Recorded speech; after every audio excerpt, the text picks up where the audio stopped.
Ladies and gentlemen, boys and girls, it's time again for another fantastic Dakocity Live Palworld guide. Today I'm going to be giving you some tips and tricks with some advice thrown in there to help make you one of the strongest trainers on the world, the Palworld. I don't know what it's called. I almost called it the Rift, like in League of Legends. like and subscribe already, god damn it. I'll get this quick and easy one out of the way first. Ores, ingots, you need those, right? Well, I got a real solid base location for you. Here it is right on the map. Coordinates -256, -365. Okay, so for breeding, you're gonna need cakes, all right? How do you make a cake? You make the cooking pot. Cakes require milk, eggs, and honey. You can get honey by putting a bigarde in the ranch. Now, you can get eggs and milk via pals by putting them in the ranch and then putting it into a cooler to actually use later, but a more efficient way of doing this is literally just going to a merchant and buying them yourself. How do I make sure the cake doesn't despawn? Because obviously food rots in this game. Well, just put the cake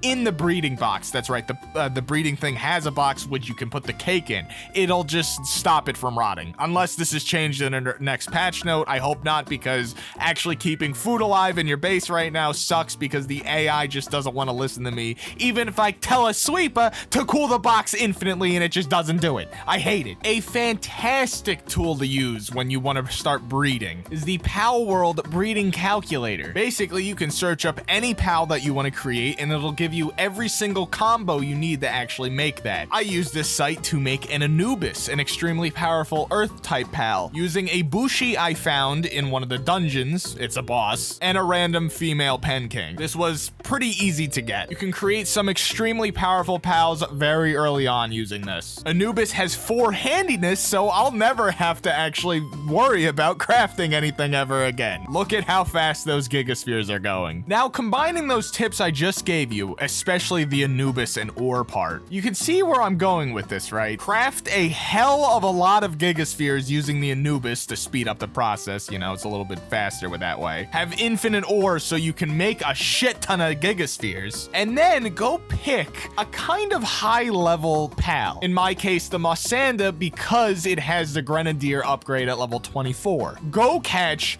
as much as you possibly can of this. Not only are you going to get a ton of XP, because for the first 10 pals you get of a species, you get bonus XP, and the higher the level pal, the better XP you get in general. But when you're collecting all of these pals, you can then sacrifice their souls to the best version of that you have currently. In my case, I chose a pal with Ferocious, a Mossanda. You sacrifice their souls into this machine, and then it makes them more powerful. I suggest doing this with a pal that has a very powerful mounted gun of some kind, like the Grenadier upgrade to Mossanda, or Relaxosaurus. Even though that's way late game, I have already started capturing as many Relaxosauruses as possible. Not only is Relaxosaurus also a very strong pal in its own right, but being able to upgrade that using all of that, and also you just get a ton of XP from it, is just, I'm saving up, I'm grinding, I'm investing into my future, basically. I cannot wait to see how much damage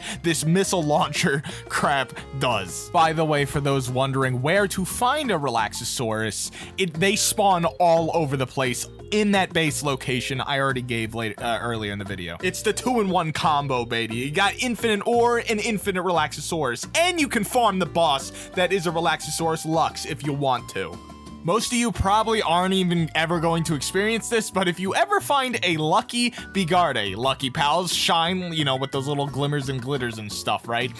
Do not let it get that close to you, because they will self-destruct on you sometimes, and you will not get the lucky pal. I hate this game. I hate it so much. You should probably like and subscribe if you ever want to see your family again. I'm telling you, man, Mossanda really is just a fantastic early mid-ish game mounted pal. Like, look at this. I can absolutely obliterate this encampment and save the pal that's trapped inside. I am just dominating these guys. Look at this. And those Begar, they don't stand a chance. Oh, wait, this is a tips and tricks guide. Anyway, back to the tips. Back to the tips. So another fantastic place to get some strong but early level pals is the Animal Sanctuary, or Pal Sanctuary, sorry. It is criminal activity to be here, but as long as you don't go close to the guards that don't even spawn half the time, I think you'll be fine. I'll show them on the map right now. In fact, now that we're talking about maps, I wish I could credit this person. Let me know in the comments who actually originally made this picture, because I just saved it off of Twitter one day to use personally.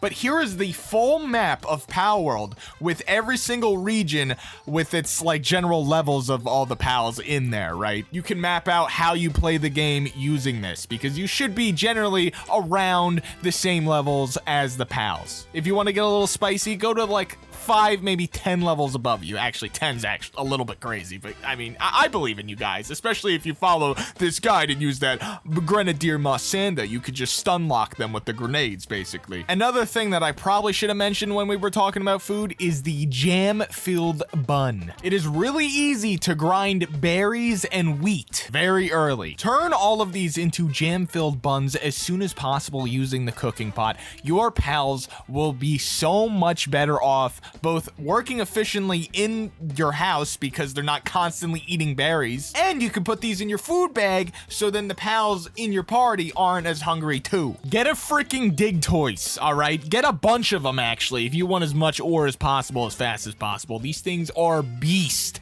They can be found in pretty much all the desert areas. Make sure to get those earth eggs too. Well, you should be picking up every single egg you find, but especially, I think it was huge eggs that they come out of, actually. It might be a large earth egg though, not sure. Make sure to let me know in the comments below if you know, because I don't. I haven't done this personally yet, which is why there's no footage of it, but I do know that if you catch a merchant, or any human to be honest, you can use them in your base. Now, humans only have one handiness, but merchants, black market merchants, etc., will still sell you stuff, and you can still sell to them, so you don't even have to travel to them anymore to do that stuff. Here's a quick idea for a raid boss unit of a pal. Capture this boss, Sweepa, and then have the rest of your team just be those Swees. Sweepa's passive makes it more powerful based on how many of those little buggers that you got on your team. So you actually end up having a giant unit raid boss of a monster pal for basically 0 effort, because these things are not hard to catch whatsoever. By the way, here's the pal chart.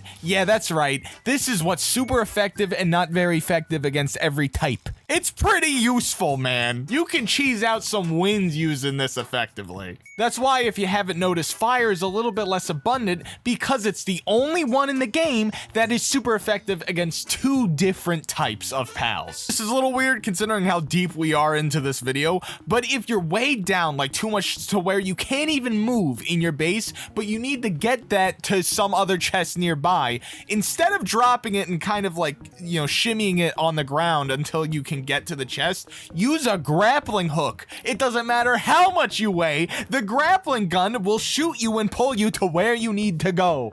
I have not, again, recorded this, but that's how it works. And, you know, that's the end of the video. Like and subscribe. Go check out my other content. Sorry this was all over the place. I, you know, couldn't figure out things to say halfway through. Goodbye.